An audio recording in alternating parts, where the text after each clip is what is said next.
Ok, ở cái bài học tiếp theo thì mình sẽ cùng mọi người đi tìm hiểu về cái value của cái text nhá. Như mọi người có thể thấy là khi mình thay đổi như này nhá, thì lập tức là cái text này nó cũng sẽ thay đổi theo nha.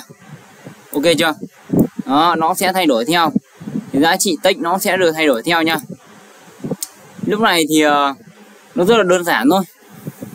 Như này nhá, thì ở đây thì đây mình làm cái S này, mình phóng to này này. Đó. Thì mọi người có thể thấy là khi mình thay đổi như này thì lập tức là nó cũng sẽ thay đổi theo. Thì đây làm sao để làm được cái giá trị này nhá. Thì đơn giản lắm. Đầu tiên là các bạn làm cho mình hai cái soi. Các bạn copy cho mình hai cái soi đi. Như ở đây mình để cái tỷ lệ đi. Mọi người có thể thấy là cái soi ở cái tỷ lệ như này nhá. Sau đó mọi người trong cái góc thay đổi, ví dụ như này, copy ra thì hai góc nó được 90 độ nhá. Thì trong đó chúng ta sẽ cho cái parent link này nó sẽ chạy theo xoay 2 nhá.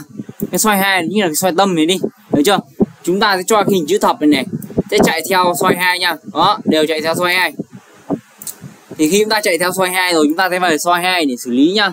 Thì xoay 2 này thì mình chỉ là cũng tiếp tục là một xoay thôi, nhưng nó chỉ là một cái xoay hình tròn thôi. Ở trong các bài học trước thì mình đã dạy mọi người rồi. Mình sẽ cho nó lên như thế này nha. Ok. Đơn giản lắm. Thì bây giờ nếu để giải thích rồi về cả một các bạn xem lại, chịu khó xem lại những cái video trước thì chúng ta sẽ dễ dàng tạo ra được 3 xoay như thế này nhá. Thì tiếp theo là mình sẽ tạo ra một text nha.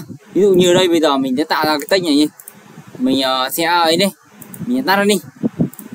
Mình vào cái text và mình vào cái suộc text này nhá. Vào cái suộc text này thì bắt đầu là mình mới gọi là mình kéo nó xuống, được chưa? Mình kéo nó xuống xoay 2 đi.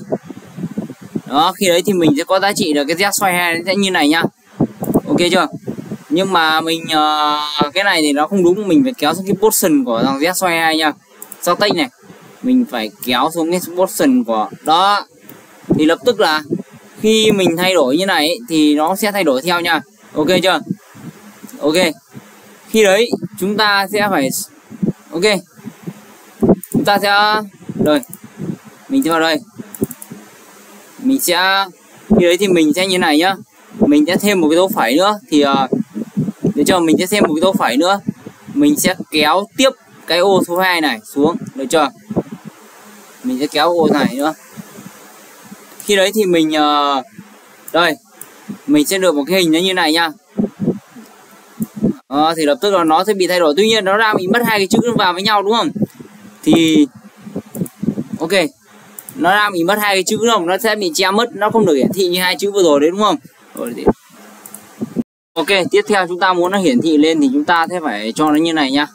Ta sẽ làm một cái dấu ngoặc vuông nữa nha. Đó, ta sẽ làm một dấu ngoặc vuông móc nó vào đây. Thì khi đấy chúng ta mới sẽ được hiển thị hai hình nhá. Và vào giữa này chúng ta có một dấu phẩy và bên ngoài chúng ta có một dấu ngoặc vuông nữa. Thì như này nhá.